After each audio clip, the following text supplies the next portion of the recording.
जानते होंगे कि कोई कोई चट्टान से जो है ना कीमती पत्थर निकाले जाते हैं, रत्न निकाले जाते हैं, कोई कोई चट्टान से संगमरमर निकाला जाता है, कोई कोई चट्टान से अच्छा मुलायम मुलायम पत्थर निकाला जाता है, उसके साथ ही इससे देखेंगे हीरा निकाला जाता है। तो यही रूपांतरित मीन्स होता है बदलाव। और जो औषधि चट्टान जब बदल जाता है और बदल करके अपना अलग रूप बना लेता है तो उसी को क्या कहा जाता है? रूपांतरित चट्टान कहा जाता है। ये समझ आ गया आपको? ये 3 चीज लिखिए। लेकिन यहां पर देखिए, यही अग्नेय चट्टान जो है कहलाता है बेसाल्ट चट्टान। यही अग्नेय चट्टान जो कहलाता है बेसाल्ट चट्टान। अब बेसाल्ट चट्टान जो है वह यहाँ पर निर्माण के समय बेसाल्ट चट्टान ही, बेसाल्ट समझिएगा, ये जो डिसिप्लिन नाम का चीज है ना, ये डिसिप्लिन, ये जो हम लिख रहे हैं ना, ये चीज ये बहुत बड़ी चीज है। आपको जिंदगी में बहुत बड़ा बड़ा पुरस्कार दिला सकता है डिसिप्लिन। अगर यदि आपने आज सोच लिया कि हमें 2 बजे सोना है और हमें 6 बजे उठ जाना है, यानी केवल 4 घंटा में हमको नींद पूरा करना है हर स्थिति में, और आज सोचे और आज ही इस चीज को अगर एग्जीक्यूट करने लगे और आपको जिंदगी में इस दिन के बाद आपको कभी याद नहीं है कि हम 6 बजे ना उठे हों और 2 बजे ना सोए हों, तो ये आपका एक तरह से आपके दिमाग को स्ट्रांग करेगा। पता है, बार बार आप अपने रूटीन को फेल करते हैं ना, अपने विचार को फेल करते हैं ना, अपने आइडियल सोच को फेल करते हैं ना, इस तरह से आपका दिमाग खराब होता है। दिमाग अपने आप पर से विश्वास को क्या करता है? खो देता है। अब कभी देखिएगा, जब 10-12 रूटीन फेल कर दीजिएगा ना, तो 13वां रूटीन के समय आपके दिमाग में खुद उम्मीद नहीं होगा ना कि इसका हम पालन भी कर पाएंगे, लगेगा कि नहीं हो पाएगा और वो भी फेल हो जाएगा। 80% चांस से फेल हो जाएगा। जो पहले रूटीन बनाया और जो 10 से 11वां बार रूटीन बना रहा है, दोनों में अंतर यही होगा कि पहला बनाने वाला टाइम टेबल व्यक्ति ज्यादा फॉलो करेगा आपसे, जो आप 13वां बार बना रहे हैं, क्योंकि आपको 12 बार रूटीन आप फेल कर चुके हैं, 13वां रूटीन बना रहे हैं, यानी फेल करने का प्रोबेबिलिटी ज्यादा है। अब वह जो है रूटीन फेल नहीं किया है, इसीलिए पहले रूटीन बना रहा है और पहले उस पर पालन भी करेगा, इसलिए उस पर लागू करने का प्रोबेबिलिटी 80% बढ़ जाती है। तो कहा जाता है कि इस जिंदगी में कर दिखाओ कुछ ऐसा कि दुनिया करना चाहे तुम्हारे जैसा ना, यानी कि तुम इस तरह से रहकर मिसाल बना दो कि दुनिया जो है तुम्हारे जैसा बनना चाहे। तुम मिसाल बन जाओ, एग्जाम्पल बन जाओ कि इंसान था तो वो था। अगर यदि आप ऐसे इंसान बन गए, एक महीने में एक पल के लिए आप सोचिए, अगर ऐसे इंसान, पीछे बात हो रहा है ना, निक नहीं लग रहा है बात ना, थोड़ा फेस दिखाइए, पीछे से रूबी आप फेस नीचे कीजिए, हम खुद देख लेंगे, ठीक है ना? बताइए, अभी भी आप हंस रही हैं, ये बताइए, ये देश का दुर्भाग्य है। हमारा देश का युवा पीढ़ी, हमारा देश के लड़कियां जिन पर सरकार ध्यान दे रही है, जिनको सरकार स्कूटी लैपटॉप पता ना क्या देने की बात कर रही है, और वो बात करने में व्यस्त है। चलिए, इसके बाद आप इधर आते हैं, देखिए सुनाई कुछ नहीं दे रहा है, माइक है तो ले लीजिए बोलने के लिए, नहीं तो थोड़ा सा अपना वॉल्यूम बढ़ाइए, बोलिए। हाँ, आप क्या कह रही हैं? कुछ नहीं, हमको पता था लास्ट में यही होगा। देखिए, लड़की का सबसे बड़ा प्रॉब्लम, एक बार में बात सही नहीं सुनाई दिया, दोबारा अगर पूछिएगा सीधा जवाब कुछ नहीं। अरे भैया, तो फिर चलिए आइएगा। तो बस यही हम कहना चाहे हैं कि आप कोशिश करें इस चीज को लाए, कुछ नहीं कर सकता है। इतना भर हम क्षमता रखते हैं कि अगर पूरा क्लास भी कह देगा कि हम पैसा नहीं देंगे, तब पर भी वही टाइम वही समय पर आएंगे और वही पढ़ाएंगे, उतना ही मुस्कुराएंगे। चिंता ना करें आप, ठीक है ना? इसीलिए अब बिल्कुल फ्रीडम रहे, मस्त रहे, पढ़ाई करते रहे। चलिए अब आते हैं हम लोग अपने टारगेट पर, यानी हम लोग पढ़ रहे थे भारत की मृदा।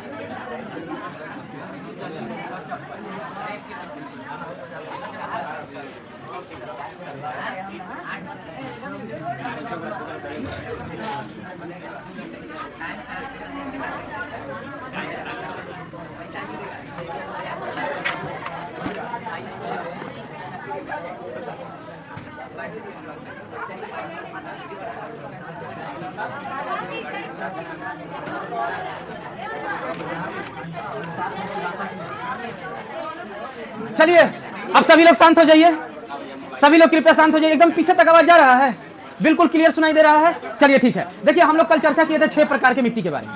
कल हम लोग चर्चा किए मेनली 6 प्रकार की मिट्टी। सबसे पहला मिट्टी था जलोढ़ मिट्टी, दूसरा मिट्टी काली मिट्टी। अरे भाई, अब पढ़ाई स्टार्ट हो गया है।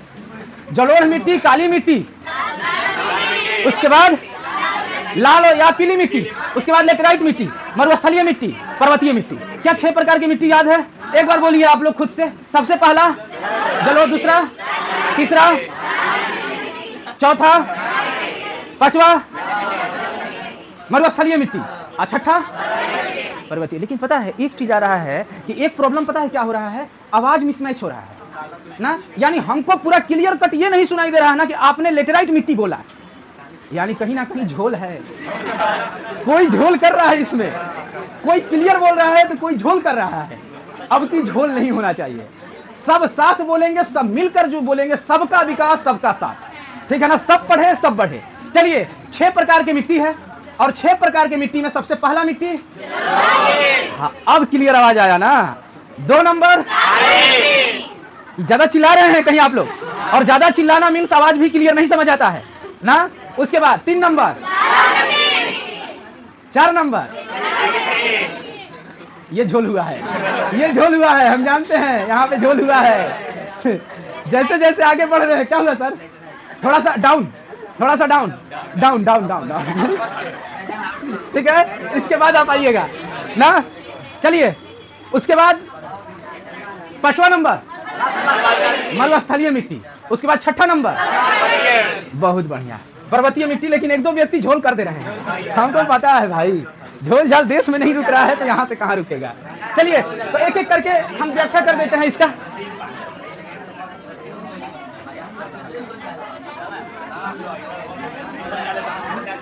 अच्छा सुनिएगा आप, देखिए आपको जलोढ़ से आप शांत होइए, आपको जलोढ़ से क्या प्रतीत हो रहा है?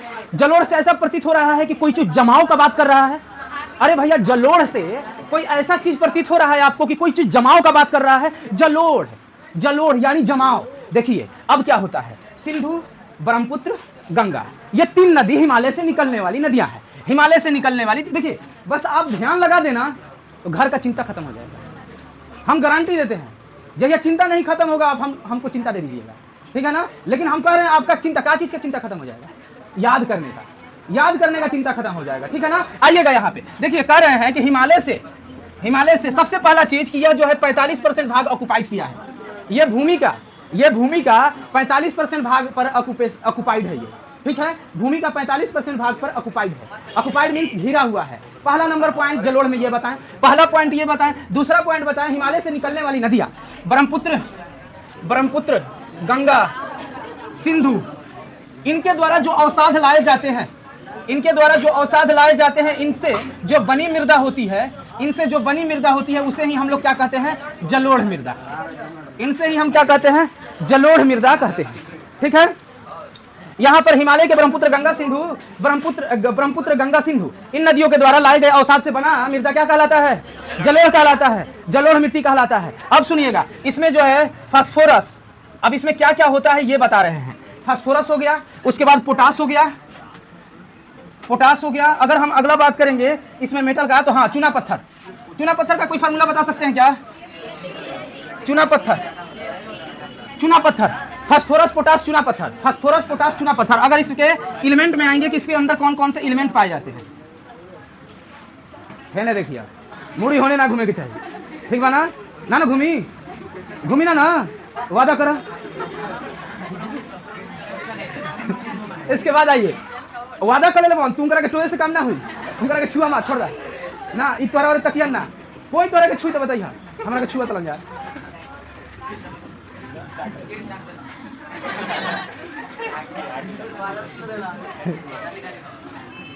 कोई बात नहीं है। चलिए आइएगा, एलिमेंट में फास्फोरस, पोटास और चूना पत्थर CaCO3 संगमरमर का होता है ना, कैल्शियम कार्बोनेट का होता है। चूना पत्थर का होता है CaO। अच्छा ये बताइए, जब चूना भीग जाएगा तो इसका क्या होगा?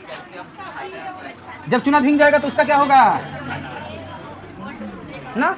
आइएगा अब यहाँ पे आते हैं, एलिमेंट में फास्फोरस, पोटास, चूना पत्थर ये चीज होते हैं मौजूद। अच्छा ये चीज हमने क्या पढ़ा कि यह 45% भाग पे है, क्षेत्रफल का 45% भाग पे है ना। जलोढ़ मिट्टी क्षेत्रफल के 45% भाग पे है। और यह हिमालय से निकलने वाली नदियां ब्रह्मपुत्र, गंगा और सिंधु, हिमालय से निकलने वाली नदियां जो ब्रह्मपुत्र, गंगा और सिंधु है, उसके अवसाद, यानी अवसाद मीन समझते हैं, जब वो बहता है, जब उसका धार स्लो हो जाता है, तो उस स्थिति में अपने द्वारा जो लाया गया कचरा है छोड़ देता है, और जब वो छोड़ देता है ना तो वहीं पे जम जाता है। इस तरह से मिट्टी का फॉर्मेशन होता है। इस मिट्टी को जलोढ़ मिट्टी कहा जाता है। और इसमें नाइट्रोजन की कमी होती है, जहां नाइट्रोजन की कमी है वहां पर कैसा पौधा लगाएंगे? दलहनी पौधा लगाएंगे, वहां पे दलहनी पौधा लगाएंगे। तो फिर आप बताइएगा यह किस किस पौधा के लिए उपयुक्त है? चावल नहीं, धान, चावल ना, ठीक बा, लिखल बा तो छोड़ो जाए दो, हम कुछ ना काम। दाल, उसके बाद मक्का, गेहूं, तलहंडा, तेलहन, तेलहन ना, जैसे तीसी, सरसों, ये सभी तेलहन है, ठीक है ना। इसके बाद उसके बाद दलहन, दलहन ना, दलहन तेलहन ये चीज, और धान, धान। अब देखिएगा ये जलोढ़ मिट्टी भी जो है दो टाइप का। एक क्या होता है कि एक मिट्टी जो होता है ना, वह बहने के दौरान, मान लीजिए कि ऐसे हम आपको समझाते हैं कि ये मिट्टी जो, ये मान लीजिए कि एक ये जो है नदी की संरचना है, ये कुछ नदी की ऐसे संरचना है, ठीक है।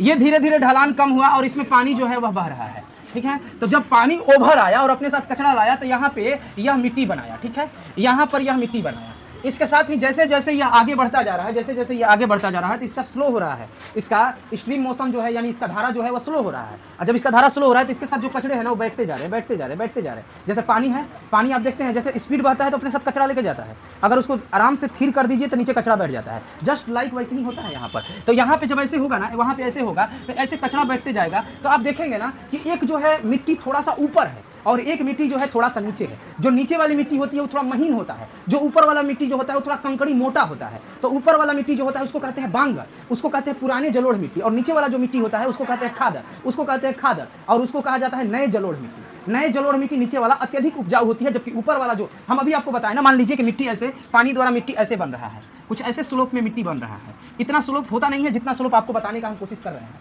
ना, इतना आपको स्लोप समझ नहीं आएगा। लेकिन जब यहाँ पे पानी के थ्रू जब यहाँ पे चढ़ा है मिट्टी, यहाँ पे अवसाद जब चढ़ा है तो मोटा वाला जो है ना इधर रह गया है, यहाँ पे मोटा वाला आया है और पतला वाला नीचे सट गया है। तो इसको हम लोग कहेंगे खादर और इसको कहेंगे हम लोग बांगर। इसको कहेंगे खादर और इसको कहेंगे बांगर। बांगर को क्या कहते हैं? पुराने जलोढ़। इसको क्या कहते हैं? नए जलोढ़। इसका कण महीन होते हैं या मोटा? महीन होते हैं। इसके कण महीन होते हैं, इसके कण मोटा होते हैं। ये कौन इसमें से कौन उपजाऊ ज्यादा होता है? खादर जो होता है उपजाऊ ज्यादा होता है। ठीक है, ये क्लियर हो गया। बस इतना ही चीज तो था इसमें। अब बताइए, हाँ एक चीज और बताना है, एरिया कि ये किधर किधर पाया जाता है। लेकिन पहले बताइए ये स्टेबल हुआ आपके दिमाग में या नहीं? जलोढ़, जलोढ़ के सेंस में हम लोग यही कहेंगे कि जो हिमालय से निकलने वाली सिंधु, ब्रह्मपुत्र, गंगा, इनके द्वारा लाई गई अवसाद को जब इनकी धारा, इनकी जो रफ्तार है, पानी की रफ्तार कम हो जाती है, जिसके वजह से उनका अवसाद जो है जम जाता है। अवसाद मीन्स होता है कचड़ा, किसी के साथ बहने वाला कचड़ा ना। अवसाद जो है वह जम जाता है। जब अवसाद जम जाता है तो उसके द्वारा जो मिट्टी का फॉर्मेशन होता है, जो मिट्टी बनता है, उस मिट्टी को हम क्या कहते हैं? जलोढ़ मिट्टी। और एक होता है थोड़ा सा ऊंचाई पर वहीं चल जाता है तो उसको कहते हैं खादर, बांगर, जो मोटा होता है, जो कम उपजाऊ होता है। और थोड़ा नीचे वाला जो होता है उसको हम लोग कहते हैं खादर। और खादर जो होता है अधिक उपजाऊ होता है। खादर बांगर समझ गए? खादर अधिक उपजाऊ होगा ना कि बांगर अधिक उपजाऊ होगा? कौन उपजाऊ अधिक होगा? नहीं, बांगर। खादर या बांगर? खादर। बांगर उपजाऊ नहीं होगा ना। बांगर जो होगा वो थोड़ा महीन होगा ना। बांगर महीन होगा ना, बांगर मोटा होगा। खादर, हाँ खादर महीन होगा और बांगर मोटा होगा। बांगर मोटा होगा या खादर महीन होगा? हम वही तो बोले हैं, बांगर मोटा होगा कि खादर महीन होगा? दोनों होगा ना। आपको कहना चाहिए दोनों होगा, दोनों होगा, दोनों ठीक था। तो आप कंफ्यूज हो जा रहे हैं तुरंत। अब पीछे वाला का तो लग रहा है कि पता ना कहाँ हिमालय पर के बात होता है। हिमालय पर हमनी के का मतलब है? हिमालय से, हिमालय पर तो सुनी ना तपस्या करेला आदमी जाके।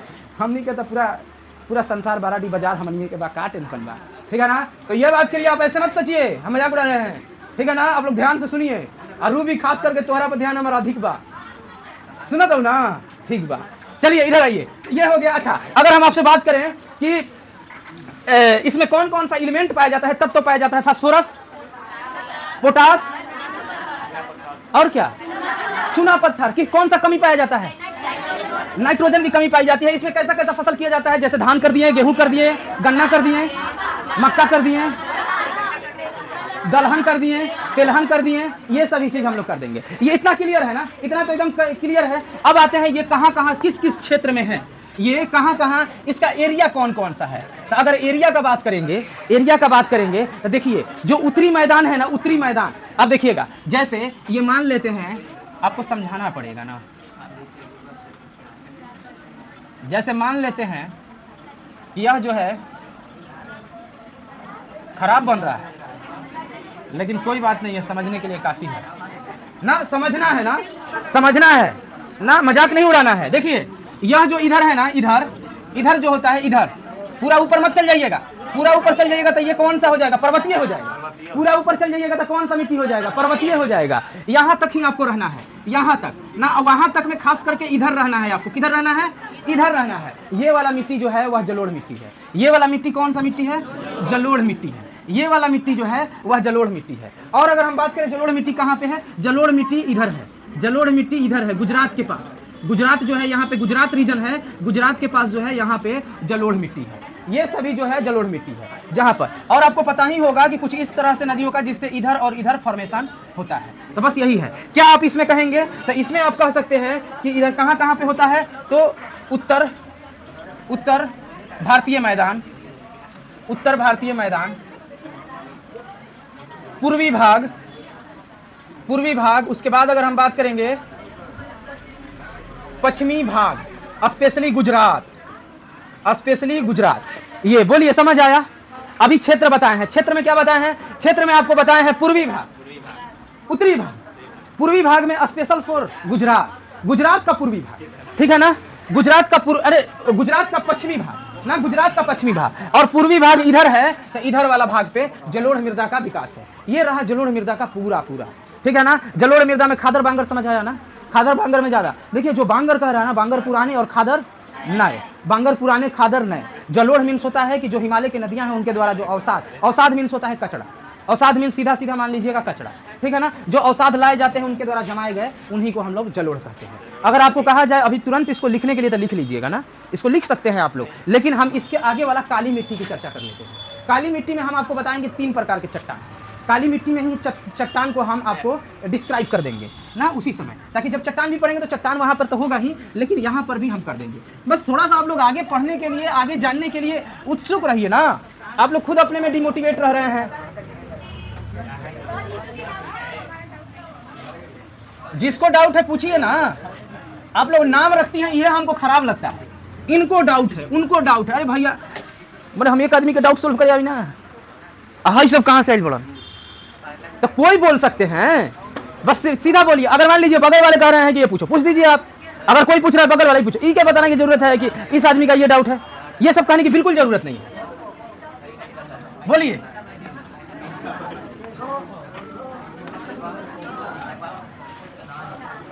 हाँ, कौन सा संक्री, अच्छा बता रहे हैं।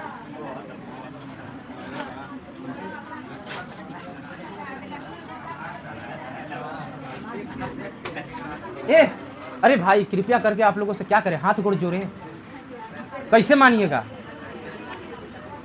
अरे समझिए ना, देखिए आप लोग बात कर रहे हैं। हाँ, तब इसमें क्या है, इसका जो क्षेत्रफल है 6.4 करोड़ हेक्टेयर। अच्छा, हेक्टेयर क्या होता है, hectare is the unit of area. यह जो होता है एरिया का यूनिट होता है। कितना कवर करेगा, 0.01 किलोमीटर स्क्वायर। हाँ लीजिए, 0.01 किलोमीटर। अरे हाँ जी, 1 हेक्टेयर 0.01 किलोमीटर स्क्वायर होता है। 100 मीटर 0.01 किलोमीटर स्क्वायर 1 हेक्टेयर बराबर होता है। हेक्टेयर कोई लंबाई का मात्रक नहीं है। हेक्टेयर जो है वह मात्रक है किसका, एरिया का मात्रक है, इसीलिए हेक्टेयर। अच्छा चलिए, अब यहाँ पर देखिए, जो हम 45% भाग बता रहे थे उसका अगर क्षेत्रफल में देखेंगे तो 6.4 करोड़ हेक्टेयर जो होता है, ठीक है। अब आइएगा एक चीज और, एक व्यक्ति का डाउट है कि संकीर्ण मतलब क्या होता है ना, जिसको ऐसे लिखा होगा संकीर्ण, ऐसे लिखा है संकीर्ण। देखिए संकीर्ण मतलब सीधा सीधा बात समझिएगा, उतना हम हिंदी पे नहीं जाएंगे। नैरो, इसका हिंदी में कहा जाता है नैरो। अच्छा नैरो आप जानते हैं, अरे नैरो जानते हैं, अरे नैरो पैंट के बारे में नहीं जानते हैं। नैरो पैंट आता है, नैरो पैंट मतलब आगे से चौड़ा और नीचे से पतला ना, समझ गए। तो इस तरह से तो नैरो मतलब वही होता है कि मान लीजिए कि अगर ये रास्ता चल रहा है और ये रास्ता चलते चलते चलते चलते यहाँ पे पतला हो जाए, तो इसी को हम लोग कहेंगे कि धीरे धीरे मार्ग कैसा होता गया, संकीर्ण होता गया। धीरे धीरे मार्ग कैसा होता गया, संकीर्ण होता गया, यानी कि नैरो होता गया। बस इसी को हम लोग कहेंगे। चलिए अब हम लोग आते हैं काली मिट्टी पर। देखो हाला कर रहे हो ना, अब हम मना नहीं करेंगे, किसी को उठा के पूछेंगे। अब पिटाने के सिवा और कोई रास्ता नहीं होगा मेरे पास, पहले बता दे रहे हैं। उसके बाद हम आगे पढ़ेंगे आप लोगों को काली मिट्टी। अच्छा ये क्या है भाई काली मिट्टी? काली मिट्टी को कहा जाता है काली कपासी मिट्टी या रेंगुन मिट्टी ना, काली कपासी मिट्टी या रेंगुन मिट्टी, इसको कहा जाता है काली कपासी मिट्टी, काली कपासी मिट्टी या रेंगुन मिट्टी। अच्छा रेंगुन मिट्टी, काली कपासी मिट्टी इसे कहा जाता है। हाँ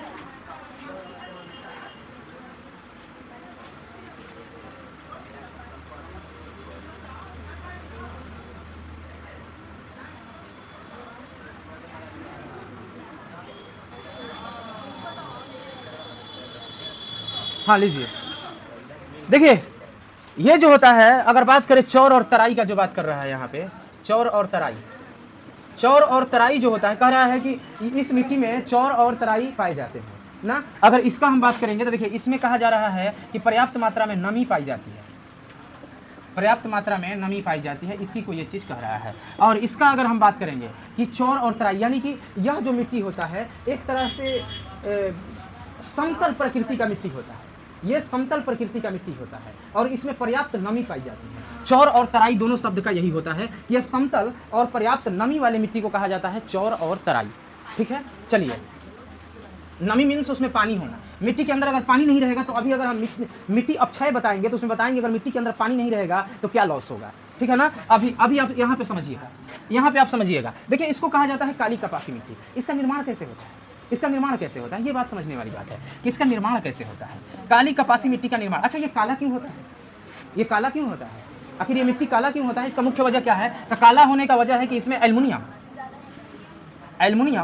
एवं Fe2O3 फेरस ऑक्साइड ना, लौह अयस्क और एल्युमिनियम और लौह अयस्क जो है इसमें अधिक मात्रा में पाए जाते हैं, इसीलिए ये क्या होता है, काला होता है। ठीक है, अब इसके बाद इसका निर्माण के बारे में समझिए कि इसका निर्माण कैसे होता है। ये मिट्टी का निर्माण, काली मिट्टी का निर्माण कैसे होता है इसके बारे में समझिए। देखिए काली मिट्टी का निर्माण जो होता है, काली मिट्टी का जो निर्माण होता है वह एक बड़ा सा चट्टान, और वो कौन सा चट्टान, अग्नेय चट्टान। अग्नेय चट्टान मीन्स कौन सा चट्टान, बेसाल्ट चट्टान। बेसाल्ट चट्टान किसको कहा जाता है, बेसाल्ट चट्टान, अग्नेय चट्टान को प्राइमरी चट्टान भी कहा जाता है। अब अगर चट्टान का हम बात खोल दिए हैं तो इसका पिटारा भी खोलते हैं कि चट्टान क्या होता है। ठीक है ना, देखिए चट्टान के बारे में, चट्टान तीन टाइप का, चट्टान जो होता है तीन टाइप का। एक नंबर में आता है अग्नेय चट्टान, और 2 नंबर में आता है अवसादी चट्टान, और 3 नंबर में आता है रूपांतरित चट्टान। चट्टान के बारे में बता रहे हैं, भुला गया कोई ना तो फिर हम भुलवा देंगे उसको भी ना, गायब कर देंगे, नजरबंद कर देंगे। ठीक है ना, अग्नेय चट्टान किसको कहा जाता है, देखिए इसको कहा जाता है प्राइमरी चट्टान।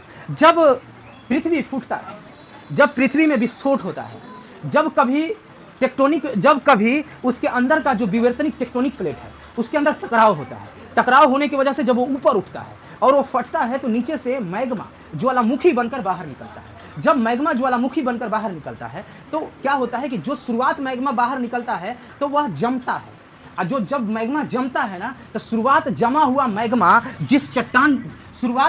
मैग्मा जो होता है, यानी कि देखिए यहाँ से मान लीजिए कि ये पृथ्वी का सतह है, और यहाँ से यह फूटा और मैग्मा निकलना क्या हुआ, मैग्मा निकलना शुरू हुआ, यहाँ से शुरू हुआ। इस तरह से कुछ ऐसा स्ट्रक्चर बन गया, ठीक है, कुछ ऐसा स्ट्रक्चर। ये जो शुरुआत वाला जो यहाँ पे बना है ना, मैग्मा जो यहाँ पे निकला है ना शुरुआत दफा, जब ये ठंडा होंगे ना, जब ये ठंडा होंगे तो ये जो चट्टान बनेगा उस चट्टान को कहेंगे अग्नेय चट्टान।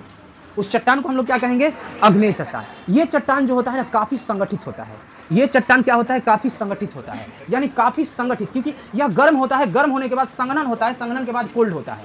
और उसके बाद आइएगा अग्नेय चट्टान के बाद आता है अवसादी चट्टान जो है ना, जो उसके ऊपर, यानी कि अगर ये वाला यहाँ पे कोल्ड है, ये वाला इसके कोल्ड है, तो इसके जो कचड़े से, यानी इसके ऊपर जो भी बने हुए हैं कमजोर जो भी चट्टान है, जो इन्वायरमेंट के कंट्रोल में, यानी इन्वायरमेंट प्लस चट्टान। देखिए नीचे वाला जो चट्टान है ना, ये देखिए ये जो नीचे वाला चट्टान है ये इन्वायरमेंट के कंट्रोल में नहीं है, इन्वायरमेंट के संपर्क में नहीं है, इसीलिए ये बनेगा अवसादी चट्टान, ये बनेगा आपका अग्नेय चट्टान। ठीक है, ये बनेगा आपका अग्नेय चट्टान। और इसके बाद अगर इसके ऊपर वाला जो इन्वायरमेंट के कंट्रोल में है वो बनेगा अवसादी चट्टान। और वो चट्टान जो आपको इस तरह से बन रहा है जैसे कि कहीं पत्थर खिसक गया, या किसी तरह से वायुमंडल के प्रेजेंट में सूर्य प्रकाश के ज्यादा पड़ने की वजह से, बारिश ज्यादा होने की वजह से, तो उसको हम लोग कहते हैं रूपांतरित चट्टान ना। अब आइए, चट्टान तो बता दिया, अब इस चट्टान में सभी में क्या होता है, जो मजबूत पत्थर होते हैं ना, जो मजबूत एकदम एक्स्ट्रा ऑर्डिनरी मजबूत पत्थर आपको चाहिए तो वह मिलेगा आपको अग्नेय चट्टान में। एक्स्ट्रा ऑर्डिनरी अग्नेय चट्टान में मिलेगा। लेकिन अगर आपको खनिज निकालना है ना, खनिज, आपको कोयला निकालना है, खनिज निकालना है, तो वह कैसे चट्टान में रहते हैं? अवसादी चट्टान में। वह जो होते हैं अवसादी चट्टान में होते हैं। अगर बात करें रूपांतरित चट्टान का, तो आप देखते हैं संगमरमर, आप देखते हैं संगमरमर, आप देखते होंगे कोयला हीरा बन जाता है। कोयला जब हीरा बन जाता है तो यह रूपांतरित चट्टान का ही एग्जाम्पल है। कोयला, अरे कोयला ये क्या है? एक चट्टान है। कोयला क्या है? एक चट्टान है। कौन सा चट्टान है? अवसादी चट्टान। कोयला क्या है? एक चट्टान है जो इसको अवसादी चट्टान में रखा जाता है। लेकिन आप देखते होंगे कि कोई कोई चट्टान से जो है ना कीमती पत्थर निकाले जाते हैं, रत्न निकाले जाते हैं। कोई कोई चट्टान से संगमरमर निकाला जाता है, कोई कोई चट्टान से अच्छा मुलायम मुलायम पत्थर निकाला जाता है। उसके साथ ही इससे देखेंगे हीरा निकाला जाता है। तो यही रूपांतरित मीन्स होता है बदलाव। और जो अवसादी चट्टान जब बदल जाता है, अब बदल करके अपना अलग रूप बना लेता है, तो उसी को क्या कहा जाता है? रूपांतरित चट्टान कहा जाता है। ये समझ आ गया आपको? ये तीन चीज। लेकिन यहाँ पर देखिए, यही अग्नेय चट्टान जो है कहलाता है बेसाल्ट चट्टान।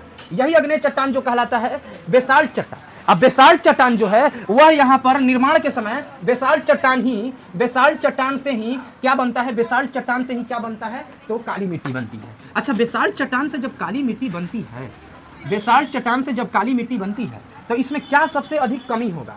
बेसाल्ट चट्टान से काली मिट्टी बनने से इसमें सबसे अधिक कमी आपको क्या दिखाई देगा? तो इसमें अगर बात करें सबसे अधिक कमी दिखाई देगा, तो इसमें आपको ह्यूमस की कमी होगा। ह्यूमस की कमी होगा इसमें, जो है ह्यूमस की कमी होगा, इसमें ह्यूमस की कमी होगा। इसके साथ ही अगर इसमें क्या अधिकता होगी, तो इसमें अधिकता होता है मैग्नीशियम। इसमें मैग्नीशियम की मात्रा अधिक होगी। उसके बाद होगा कैल्शियम कार्बोनेट।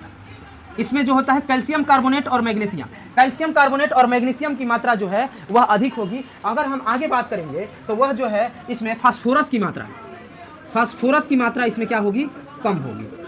फास्फोरस की मात्रा क्या होगी? कम होगी। इसमें फास्फोरस की मात्रा कम होगी। मैग्नीशियम और CaCO3 यानी संगमरमर का फॉर्मूला कैल्शियम कार्बोनेट होता है ना। संगमरमर की मात्रा और मैग्नीशियम की मात्रा अधिक होगी। फास्फोरस की मात्रा कम होगी। ह्यूमस की मात्रा कम होगी। ह्यूमस की मात्रा कम इसलिए होगी कि वह ऐसी चट्टान ही है, वह इकट्ठा चट्टान है, वो धीरे धीरे कट करके बना है। लेकिन एक चीज़ और है, ये तो हम बता रहे हैं कि यह बेसाल्ट चट्टानों से बनती है। बेसाल्ट चट्टानों के अपरदित होने से ये बनती है। अच्छा, यहाँ पर हम ये कुछ इसका विशेषता बताएं कि ह्यूमस की कमी है, मैग्नीशियम कैल्शियम कार्बोनेट की अधिकता है, फास्फोरस की कमी है। इसके साथ ही अगर आगे विशेषता का बात करें तो इसका कण कैसा होता है? महीन होता है।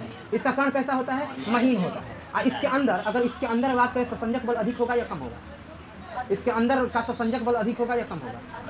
अधिक होगा। मीन्स क्या समझ रहे हैं? ससंजक बल, समान अणुओं के बीच लगने वाले बल को ससंजक बल कहा जाता है। अगर सभी मिट्टी की अपेक्षा अगर काली मिट्टी को आप ले जाइएगा तो किसी का कपार फूट जाएगा, लेकिन मिट्टी नहीं फूटेगा, इतना हार्ड होता है। अगर कोई भी, जैसे मिट्टी जो है, काली मिट्टी समान अणु है, समान अणु के बीच लगने वाले बल को ससंजक बल कहते हैं ना, ससंजक बल कहते हैं। और कभी कोई काली मिट्टी मिल जाए हेवी ना, मार दीजिए किसी को, सही में नहीं, एग्जाम्पल ना, किसी को मार दीजिएगा और कपार फूट जाएगा उसका, लेकिन जो ढेला है वो सही सलामत रोड पे घूमता रहेगा। यही अगर आप पीला मिट्टी या रेगिस्तानी मिट्टी को उठाइए, हाथ में लीजिएगा, मारने से पहले रास्ते में दूर हो जाएगा। पीला मिट्टी को लीजिए, पीला मिट्टी भी थोड़ा उससे कमजोर होता है। इसीलिए क्यों? इसका कण जो होता है महीन होता है, इसके अंदर बॉन्डिंग अधिक होता है। लेकिन इसके अंदर एक फायदा भी है। फायदा क्या है? जब ये जब भीगता है ना, तो इतना अपने आप को जकड़ लेता है कि इसमें हल चलाना मुश्किल हो जाता है। इसमें हल चलाना मुश्किल हो जाता है, क्योंकि ये इतना जकड़ा रहता है ना कि ये छोड़ता नहीं है। इसके अंदर बहुत ज्यादा ससंजक बल होता है। अच्छा, इसके बाद अगर आइएगा, लेकिन जैसे ही बारिश खत्म होगी, धूप होगा ना, जैसे ही बारिश खत्म होगी और धूप होगा, तो ये क्या करता है? बारिश खत्म होगी, धूप होगा, दरार बड़ा फट जाता है। दरार बड़ा फट जाता है, जिससे मौका मिल जाता है मिट्टी को ऑक्सीजन के संपर्क में आने का। इसीलिए कहा जाता है स्वतः जोताई वाला मिट्टी।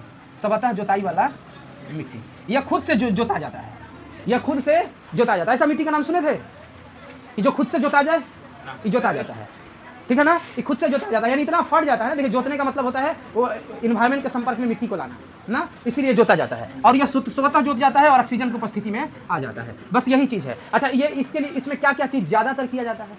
इसमें फसल कौन कौन सा बोया जाता है? तो अगर हम फसल का बात करेंगे तो गन्ना, प्याज, कपास हो गया, गन्ना, प्याज, कपास। उसके बाद और कौन सा है? मूंगफली, ठीक है ना। ये सभी चीज जो है बोया जाता है। गेहूं भी हो जाएगा, ठीक है ना। ये सभी चीज जो है इसमें किया जाता है, ठीक है। इतना। अब आप देखिए कि यह कहाँ किस क्षेत्र में पाया जाता है, किस। अरे देखिए, सीधा सा नॉर्मल सा बात है, जिस क्षेत्र में ज्यादा चट्टान होंगे, जिस क्षेत्र में ज़्यादा चट्टान होंगे वहाँ का जो मृदा होगा वह कैसा मृदा होगा, तो वह काली कपासी मृदा होगा, यानी वहाँ पे ब्लैक सॉइल पाए जाएंगे, काली मृदा पाई जाएंगे। और मुख्य रूप से यह पाया जाता है केरल, कर्नाटक, तमिलनाडु, और कुछ है आंध्र प्रदेश। ठीक है ना, हो गया ना। चलिए आइए, ये चीज आप समझ लिए, इतना ये था। फिर से एक बार काली मिट्टी को आपको रिवीजन कराते हैं। काली मिट्टी कैसे बनता है? बेसाल्ट चट्टान से। बेसाल्ट चट्टान कौन सा चट्टान होता है? अग्नेय चट्टान। अग्नेय चट्टान के टूटने फूटने से, टेम्परेचर हाई लो होने की वजह से, उसका अप्रदन होने से, अपक्षय होने से जो बनता है मिट्टी, वह कहा जाता है काली मिट्टी। काली मिट्टी जो है उसमें मैग्नीशियम, कैल्शियम कार्बोनेट, इन सभी की मात्रा अधिक होती है, लेकिन फास्फोरस की मात्रा कम होती है। इसमें जो है मुख्य रूप से कौन कौन सी फसलें उगाई जाती हैं? गन्ना उगाई जाती हैं, प्याज उगाई जाती हैं, गेहूं उगाई जाती हैं, कपास उगाई जाती हैं ना। उसके बाद अगर बात करें तो इसका कण जो होता है काफ़ी महीन होता है और इसके अंदर संसंजक बल बहुत ज़्यादा होते हैं, इसीलिए इस पर पानी पड़ने के बाद इसको जोतना मुश्किल हो जाता है। लेकिन एक फ़ायदे वाली बात यहाँ पर यह है कि अगर पानी पड़ता है तो जैसे ही धूप तेज होता है तो इसमें दरारें फट जाती है, इसीलिए इसको क्या कहा जाता है? स्वतः जोताई वाली मिट्टी। स्वतः माने खुद से जोतने वाली मिट्टी, जो अपने आप को खुद से जोत जाती है। ठीक है ना, तो ये चीज़ आपका क्लियर हो गया। और अगर क्षेत्र का बात करेंगे, कर्नाटक, केरल और तमिलनाडु, आंध्र प्रदेश जो है यहाँ पर पाया जाता है। अब आपका 3 नंबर एक आएगा, वह आएगा लेटेराइट। अच्छा, लाल मिट्टी या पीली मिट्टी। अच्छा, लाल मिट्टी या पीली मिट्टी के बारे में अगर हम बात करेंगे तो इसमें क्या हो जाएगा कि यहाँ पर उस क्षेत्र में होता है, ये वाला उस क्षेत्र में होता है जहाँ पे कम वर्षा होती है और उसका तापमान क्या होता है? अधिक होता है। जिसका तापमान हाई हो और कम वर्षा हो ना। देखिए, होता तो ये भी अग्नेय चट्टान से है। होता कौन चट्टान से है? होता ये भी है,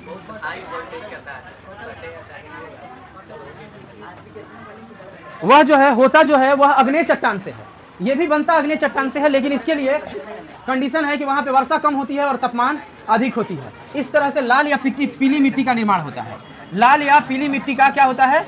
निर्माण होता है। अच्छा, लाल या पीली मिट्टी, यह मिट्टी लाल क्यों दिखाई देती है? Fe2O3 की मौजूदगी के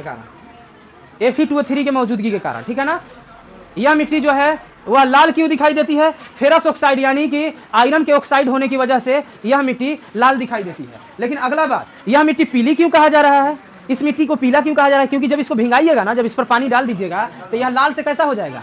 पीला हो जाएगा। इसीलिए इसे क्या कहा जाता है? पीली मिट्टी।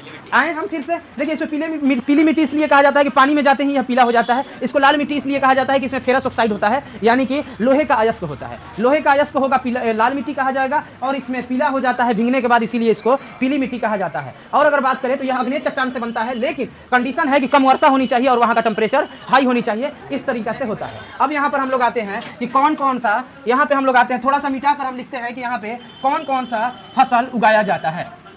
सब ध्यान रखिएगा आप लोग बढ़िया से, कौन कौन सा फसल यहाँ पर उगाया जाता है। फसल का बात करें, अगर फसल का बात करें कि कौन कौन सा यहाँ पे फसल उगाया जाता है, तो फसल में आ जाएगा आपका तंबाकू। खैनी वैनी के बारे में जान ला जा? हाँ, तो ठीक बा, वो ये होला। मूंगफली, उसके बाद हो जाएगा आपका ज्वार बाजरा, ये सभी फसल जो है यहाँ पे उगाए जाते हैं। मूंगफली, ज्वार, बाजरा, ये सभी फसल जो है यहाँ पर उगाए जाते हैं। तंबाकू। अच्छा, क्षेत्र का बात कर लेते हैं कि यह किस क्षेत्र में पड़ता है। तो यह अधिकतर जो है उड़ीसा, छत्तीसगढ़ क्षेत्र में है, झारखंड क्षेत्र में है, और उसके बाद पश्चिमी घाट एवं दक्षिणी हिस्सा। भारत का जो दक्षिणी हिस्सा है उसमें, दक्षिणी हिस्सा कहाँ पड़ता है? नीचे में। पश्चिमी यहाँ पे पड़ता है, ये वाला हिस्सा में, और झारखंड में, छत्तीसगढ़, उड़ीसा में, इन सभी जगहों पे ये वाला पाया जाता है। किस मिट्टी का हम बात कर रहे हैं? लाल या पीली मिट्टी। से लाल मिट्टी क्यों कहा जाता है? इसे क्या होता है? लोहा का अयस्क होता है। पीली मिट्टी क्यों कहा जाता है? पानी में 21 चट्टान से बनता है। कंडीशन क्या होता है बनने के लिए? कम वर्षा, अधिक टेम्परेचर, लो रेन और हाई टेम्परेचर। याद हो गया आप लोगों को? सिंपल है, याद हो गया ना। अरे जलोढ़ के लिए कोई पूछेगा तो बता दीजिएगा कि हिमालय की 3 नदियां, गंगा, ब्रह्मपुत्र और सिंधु, इनके द्वारा लाए गए जलोढ़ का निक्षेप से, यानी जो वहां पे जम जाता है उसके द्वारा बनता है, तो क्या बनता है? पुराने जलोढ़ को बांगर, नए जलोढ़ को खादर कहा जाता है। इसके बाद अगर हम आगे बात करेंगे काली मिट्टी, काली मिट्टी किससे बनता है? अग्नेय चट्टान से बनता है, अग्नेय चट्टान द्वारा बनाया जाता है। इसका कण महीन होता है ना, इसका कण महीन होता है और यह पानी ज्यादा सोखता है, पानी भी ज्यादा सोखता है, और पानी सोखने के बाद ये काफी चिपचिपा हो जाता है इनका, यानी कि इसका अगर केमिस्ट्री की भाषा में कहेंगे तो ससंजक बल क्या हो जाता है? बढ़ जाता है, ससंजक बल बढ़ जाता है। इसके वजह से इसे जोतना मुश्किल होता है। लेकिन एक अच्छी बात यह है कि जैसे ही धूप होता है, बारिश होता है, जैसे अभी आपसे जस्ट पहले बरसात से पहले गर्मी सीजन था, गर्मी के सीजन में सारा काली मिट्टी दरारें फट गई होंगी, लंबी लंबी दरारें फट गई होंगी, जिसकी वजह से वह वायु के संपर्क में आ पाता है। स्पेशली कपास के लिए इसको जाना जाता है, स्पेशली कपास के लिए मैग्नीशियम और कैल्शियम कार्बोनेट की इसमें अधिकता होती है, फास्फोरस की कमी होती है ना, कपास के लिए अधिकतर जाना जाता है। होने का तो मूंगफली भी हो जाएगा, होने का तो गन्ना भी हो जाएगा इसमें, लेकिन कपास के लिए उपयुक्त माना जाता है। इसके बाद आपको पढ़ाएं लाल या पीली मिट्टी, लाल या पीली मिट्टी भी क्लियर है आप लोगों का। अब अगला हम लोगों को कौन सा मिट्टी पढ़ना है? लेटराइट मिट्टी पढ़ना है। लेटराइट मिट्टी का भी कलर कैसा होगा? लेटराइट मिट्टी का भी कलर जो होगा वह लाल होगा। देखिए लेटर का मतलब होता है ईंट, और ये बात है ना कि ये सूखने के बाद जब इसका नमी खत्म हो जाता है तो बड़ी हार्ड हो जाता है लेटराइट मिट्टी, इसीलिए इसे ईंट की संज्ञा, इसीलिए इसे लेटराइट मिट्टी कहा गया। सूखने के बाद जो है